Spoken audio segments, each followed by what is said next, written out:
Assalamualaikum warahmatullahi wabarakatuh. Saya Baby Raisya Difatra Niki, kelas 10 MIPA 2, nomor absen 5, akan menjelaskan tentang Kerajaan Majapahit.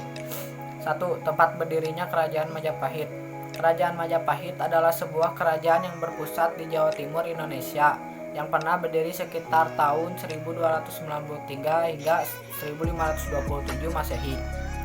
Kerajaan ini mencapai puncak kejayaannya menjadi kemaharajaan raya yang menguasai wilayah yang luas di Nusantara pada masa kekuasaan Hayam Wuruk yang berkuasa pada tahun 1350 hingga 1389. Kerajaan Majapahit adalah kerajaan Hindu-Buddha terakhir yang menguasai Nusantara dan dianggap sebagai kerajaan terbesar dalam sejarah Indonesia. Kekuasaannya terbentang dari Jawa, Sumatera, Semenanjung Malaya, Kalimantan hingga Indonesia Timur, meskipun wilayah kekuasaannya masih diperdebatkan. 2.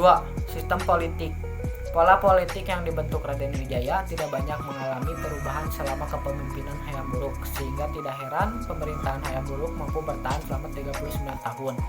Jangka 39 tahun tersebut, Majapahit di bawah Mahapati Gajah Mada, Adityawarman Empu Nala mampu menguasai wilayah dari Sumatera, Bali, Sumbawa, Madura, Sulawesi, Kalimantan, Papua Barat, Singapura, Australia hingga Semenanjung Malaya. Membuat kerajaan Majapahit disebut kerajaan maritim atau kerajaan agraris. Pengaruh kerajaan Majapahit yang cukup besar hingga wilayah kekuasaannya membentang luas hingga Semenanjung Malaya tidak lepas dari kecerdasan dan kecerdikan Pati Gajah Mada yang terkenal dalam menciptakan taktik perang, salah satunya membangun peleton prajurit. 3. Kehidupan ekonomi, sosial, dan budaya. Kehidupan ekonomi. Di Pulau Jawa pada sektor pertanian menghasilkan banyak bahan makanan. Di luar Jawa terdapat banyak rempah-rempah dan tanaman. Di sepanjang sungai-sungai besar berkembang kegiatan perdagangan. Perekonomian yang maju ini membuat rakyat hidup sejahtera dan keluarga raja beserta para pejabat negara lebih makmur lagi. Kedua, kehidupan sosial budaya.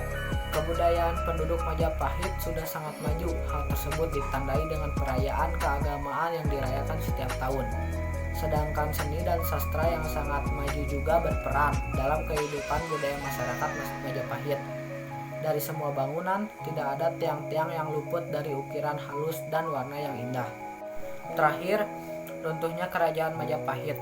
Sepeninggal Raja Hayam Wuruk dan Pati Gajah Mada, Majapahit mulai meredup sebelum menjadi semakin lemah akibat menguatnya kekuatan Islam Demak. Pertentangan di tengah keluarga kerajaan telah lebih dulu membuat Majapahit goyah.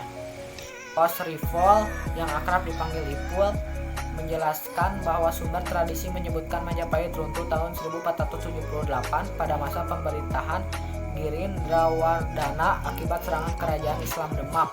Tahun itu berdasarkan Candrasengkala, Serat Kanda yang menyebut Sirna Ilang Kartaninggumi yang berarti 1400 Saka atau 1478 Masehi. Padahal setelah itu masih ada bukti-bukti sejarah yang menunjukkan Majapahit masih ada. Dalam masa akhir Majapahit, arkeolog dan epigraf Hasan Jafar menyebutkan adanya prasasti-prasasti dan Raja Girindrawardhana pada masa pemerintahan Girindrawardhana antara 1408 sampai 1433. Saka juga masih ada kegiatan pembangunan tempat suci bercorak Hindu di lereng Gunung Penanggunan. Hasan menafsirkan bahwa apa yang disimpulkan dalam Candrasengkala itu lebih menunjukkan peristiwa gugurnya Bre Kartahumi dan Kedaton akibat serangan Girindrawardhana. Raden Patah, pendiri kerajaan Islam Demak, adalah anak Prabu Brawijaya, raja terakhir Majapahit. Oleh karena itu, serangan Pati Unus, anak Raden Patah, dapat dianggap sebagai upaya keturunan Majapahit merebut haknya atas tahta kerajaan. Ini menimbulkan polemik Islam menyerang Hindu, padahal didahului perebutan kekuasaan, ujar Osriful. Selain perebutan kekuasaan, faktor agama tak bisa dikesampingkan sebagai pendorong runtuhnya kerajaan besar itu. Meski menjadi bagian dari Majapahit, namun Demak telah sepenuhnya berlandaskan Islam. Hal ini juga mendorong Demak untuk berusaha lepas dari pengaruh Majapahit. Sekian yang dapat saya sampaikan. Mohon maaf bila ada kesalahan. Wassalamualaikum warahmatullahi wabarakatuh.